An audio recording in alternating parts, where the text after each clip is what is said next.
So ngayon mga ka-Mindtech, i-update ko lang kayo regarding sa latest update ni Messenger ngayong 2025 na baka hindi nyo pa napapansin or hindi pa nagkakaroon ang inyong Messenger application sa inyong device. So may napansin ako dito ng settings na kakaiba. So kanina ko lang ito nakita. So sa mga meron na nito, paki-skip na lang ng video. Pero kung wala pa kayo nito, make sure lang na panoorin nyo yung video hanggang matapos para malaman nyo yung settings na yun at kung paano gamitin.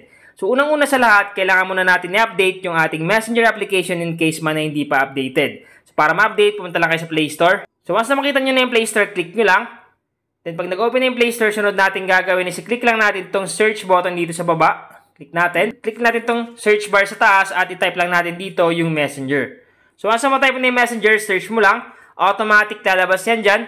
Once na may makita kayo ditong update, so once na may update na lumabas dyan, i-click nyo lang at patapusin nyo. Para in case naman may mga bagong features, may mga bagong settings, may mga bagong updates, automatic magkakaroon ng inyong Messenger application sa inyong device. Once na tapos tayo mag-update, i-open nyo lang, click open, automatic mareredirect kayo sa inyong Messenger account.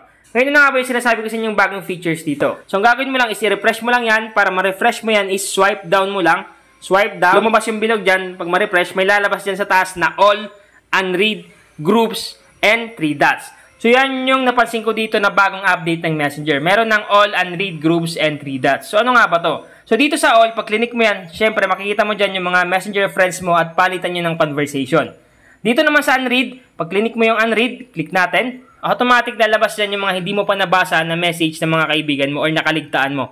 Kasi nga minsan, sa dami ng ka-chat natin, mga nag-chat sa atin, hindi natin napapansin minsan na hindi pala natin nabasa or nireplyan yung mga friends natin na nag-message sa atin. Kaya automatic, nalilimutan natin. Pero dito sa bagong update nila na unread, pag click mo yung unread dito, mababasa mo lahat dito na mga hindi mo pa na-replyan or hindi mo pa na-seen or hindi mo pa nabasa na mga messages ng mga Messenger friends mo. Dito naman sa groups, pag click mo itong groups, click natin. Dito sa groups is lalabas yung mga groups mo dito. Makikita mo dito yung mga palitan ng conversation dyan. Then dito naman sa 3 dots, pag click mo, for example, nakatapat siya sa groups. So click natin itong groups at click mo yung 3 dots. Click mo lang itong select chats. So dito lalabas yung bilog dyan. So pag click mo yan, namili ka dyan ng mga groups mo, pwede mo siya i-delete, pwede mo siya ilagay sa archive. So yan, may mga settings dyan sa taas na pwede mong gawin once na pinili mo dito sa may bilog. Okay? Then halimbawa, kung nakatapat naman sa unread, kung click mo sa unread, tapos gusto mo yan i-delete lahat, i-click mo lang itong 3 dots.